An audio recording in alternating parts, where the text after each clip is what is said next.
Eh bien, bienvenue à tous sur ma chaîne YouTube pour une petite présentation d'une i30N Pack Performance. Alors, légèrement modifiée, on va y revenir, histoire de vous faire un petit descriptif du modèle rapide, comme toujours quand je peux vous présenter un véhicule. Donc là, on a une i30N, c'est 275 chevaux, 275 pour nos amis français. Euh, qui représente un coût en Suisse de 850 francs de plaque annuelle, donc qui a émis beaucoup de CO2, mais qui propose une boîte 6 vitesses et surtout des clapets actifs pour l'échappement. Donc voilà, petite revue de détail, donc avec des très jolies lignes, avec un beau spoiler à l'arrière, une antenne requin, des feux ma foi fort sympathiques, tout en LED, sauf clignotant feu de recul. Donc ça, il y a deux vis à défaire. Vous mettez des ampoules LED, ça fera juste magnifique. Celle-ci, elle est cover de logo en noir, trouvé sur eBay, sur un site allemand. Il n'y en a pas très souvent, donc il faut un peu chercher. Mais voilà, ça permet d'avoir des super logos noirs qui intègrent. Alors, on va faire un peu les équipements. La caméra de recul. Voilà. L'essuie-glace a été volontairement enlevé, il va être remis en place, mais parce que le véhicule est en vente. Donc au garage Von Rohr, au Mont-sur-Lausanne, pour ceux que ça intéresse. Et là, on est en fin juin 2019. Donc pas que vous pointiez en regardant la vidéo dans 3 ans, elle y sera évidemment plus. Donc petite particularité de cette N, ce sont des jantes qui intègrent, on le voit là, le logo N, des étriers rouges, l'ouverture des portes euh, avec la télécommande dans la poche, des clignotants, attention ils sont teintés ceux-là, hein. Donc des clignotants latéraux LED, de nouveau les jolis étriers avec le petit N dessus qui va bien, des feux bi-LED, donc par rapport à la version normale où effectivement vous avez au milieu ici un halogène et là le clignotant est déporté ici. Alors ça, juste pour info, c'est juste un folie, c'est juste un revêtement que j'ai mis dessus, puisque c'est les feux de jour également, donc blanc. Là, la NS-Lip, pour ceux qui connaissent, qui est bien pratique. Le rappel du petit N dans la calandre, retour du logo noir devant. Ce qui est très rigolo, ça va bien le voir, mais en réalité ici, peut-être de l'autre côté, je sais pas, on a là un passage qui va jusqu'à l'autre côté dans le passage de roue de ce côté là. Voilà, ici, tac, voilà, donc ça c'est sympa aussi pour refroidir un petit peu la bête parce que ça chauffe quand même pas mal. On va faire un petit point de détail de l'intérieur dans quelques minutes, le temps de regagner un garage parce que là les températures sont caniculaires ici en Suisse romande en ce beau mois de juin. Pour info aussi, pour ceux que ça intéresse, les bars en bas sont également disponibles en Angleterre. Faut compter à peu près dans les 130 francs suisses pour pouvoir installer ces bars sur mesure, hein, on voit bien mes petits guillemets. Voilà, j'ai pas été super convaincu, mais ouais, ça donne un look assez sympa. Et voilà, les N évidemment, ça, si vous avez une N ou si vous voulez en acheter une, vous savez que Hyundai propose cet accessoire là pour une vingtaine de francs, une quinzaine d'euros je crois. Ça existe sur le net également en métal.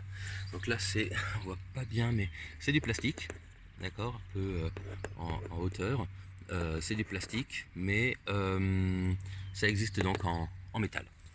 Voilà, donc on va faire un petit tour de l'intérieur tout à l'heure. Je vais juste vous montrer une dernière petite chose peut-être par rapport au coffre. Alors c'est le bazar, pardon, mais voilà, il y a également donc cette barre de renfort ici qui est estampillée par le garage Von Rohr qui du Mont-sur-Lausanne. Voilà. Donc il y a un coffre qui est quand même assez grand, hein. Il rentre quand même pas mal de choses. Il y a encore un espace en dessous avec le kit de gonflage. Là je laisse quelques petits cadeaux à l'acheteur qui pourra donc se faire plaisir avec ça. Voilà, donc le bruit je vous le mettrai également. Il y aura une autre petite vidéo avec le son pour ceux qui ne connaîtraient pas éventuellement, ça m'étonnerait. Double sortie d'échappement avec le petit diffuseur à l'arrière, tout est d'origine. Vous aurez des photos en fin de vidéo une fois que j'aurai déciglé et remis la véhicule en état d'origine, histoire de comparer un petit peu. Mais si vous avez l'opportunité d'en acheter une, faites-vous plaisir. C'est un véhicule qui, à l'entretien, a quand même un certain coût, hein. Il y a une révision assez régulière tous les 15 000 km, donc ouais, ça fait un budget, mais c'est un très très bon véhicule. Voilà, on se retrouve après cette petite intermède pour la suite.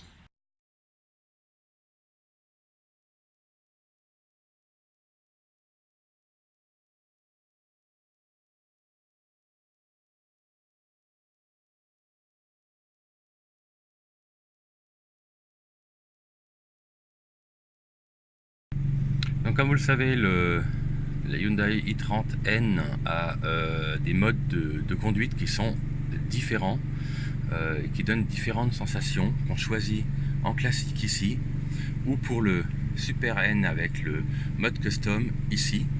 En appuyant, ça modifie là, donc là on est en sport, en éco. Alors l'éco, vous démultipliez les vitesses, enfin vous la mettez un peu plus molle, idéal l'hiver. L'autre bouton, donc le N et le custom, que vous pouvez paramétrer comme vous voulez sur l'écran tactile. Tac, voilà, dans custom, vous pouvez régler tous vos paramètres et tout ce que vous voulez. Donc en mode normal, on va écouter un petit peu le petit bruit qu'elle fait.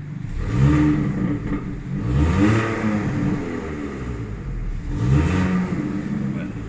Là je monte à 3000 tours, hein. On n'exagère pas. Même si elle est déjà chaude, mais c'est juste le plaisir de...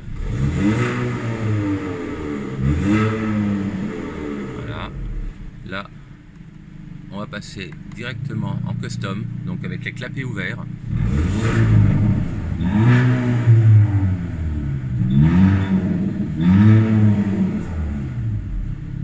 Voilà, donc il y a quand même une jolie petite différence. On va l'éteindre, parce qu'on n'en a plus besoin. On va attendre que le turbo, voilà.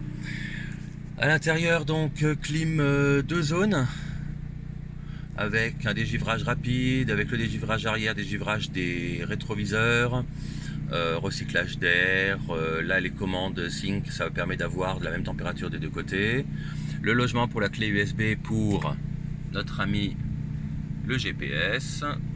Ici, elle a été faite en carbone à l'intérieur, hein. La planche de bord, c'est pas d'origine, d'accord. De même que les liserés rouges, c'est pas d'origine. Évidemment, vous avez la petite astuce du siège pour avoir des assises un peu sympas. Désolé, j'ai pas beaucoup de recul, hein. La boîte, donc d'origine, c'est bleu. Chez moi, c'est rouge. Tout simplement pour une histoire de look. Siège chauffant. Volant chauffant. Déconnexion de l'ESP. Arrêt du Start and Stop, à mettre d'office, hein, quand vous démarrez, vous enlevez cette merde.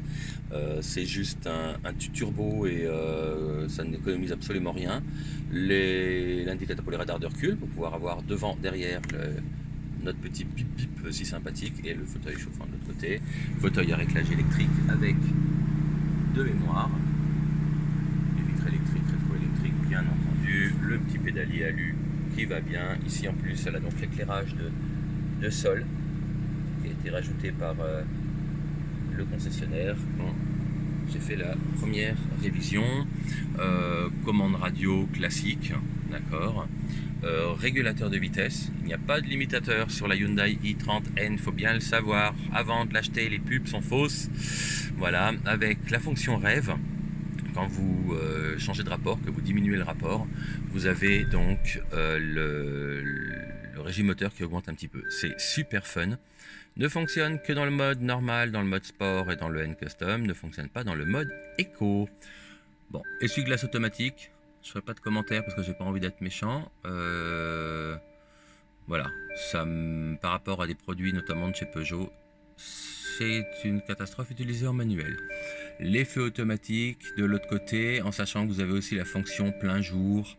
Donc vous mettez plein phare et puis il bascule automatiquement de plein phare à feu de route, à feu classique. Ouais, bon, accessoire rigolo. Le rétro électrosensible, bonjour.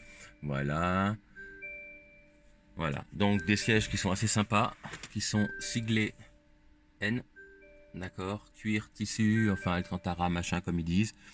Voilà, ceinture noire, puisque la version japonaise peut avoir, coréenne pardon, et au Japon aussi, je crois, aux États-Unis, peuvent avoir donc les ceintures rouges, ce qui n'est pas autorisé en Europe. Dommage. Console centrale, ouais, assez profonde, d'accord. Le petit gobelet fourni par Hyundai, merci Hyundai. Voilà, frein à main normal, très pratique pour drifter.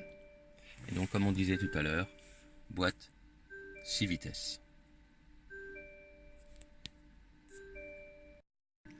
Pour les férus, une petite vue du moteur quand même, donc avec un 2 litres turbo, bon, qui a un joli cache en plastique, hein, comme de plus en plus dans les bagnoles actuelles. Hein, voilà, là je l'ai fait en carbone. Un filtre à air qui se change d'une facilité déconcertante. Tac, tac, tac, tac, et c'est tout, voilà. 4 petits crochets. Là en l'occurrence il y a un Piper Cross. Donc hop, voilà. Il suffit de tirer et on vire le filtre. Voilà, c'est pas plus difficile que ça. Voilà, donc c'est un beau moulin. Là j'avoue que j'ai fait une trentaine de kilomètres avec. Il fait une chaleur là-dedans, c'est impressionnant. Voilà, juste pour faire rire, je voulais juste vous montrer le filtre d'origine. Voilà, donc n'hésitez pas à vous acheter un Piper Cross. Hein.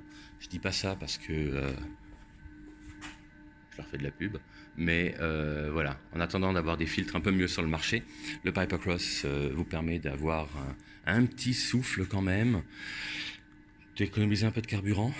Hein. Moi je suis à 8 litres 100 depuis que je l'ai acheté. Donc ça va, je tire pas trop dessus non plus, de temps en temps le week-end, mais voilà.